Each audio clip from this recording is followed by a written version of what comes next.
Sa tahimik na liwanag ng madaling araw, tinawag ni Jesus ang 12 apostol upang sumunod sa kanya. Mga alagad, sumama kayo sa akin. Magiging mangingisda kayo ng tao.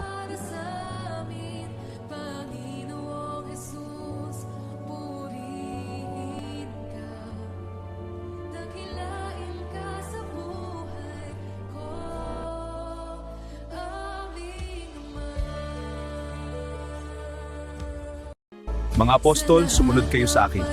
Opo, Panginoon, kami ay handa. Panginoon, ako'y humahakbang pasulong, may tapang ngunit may pag-aalinlangan. Sa tahimik na liwanag ng madaling araw, tinawag ni Jesus ang mga pinili, handa dang matuto at maglingon.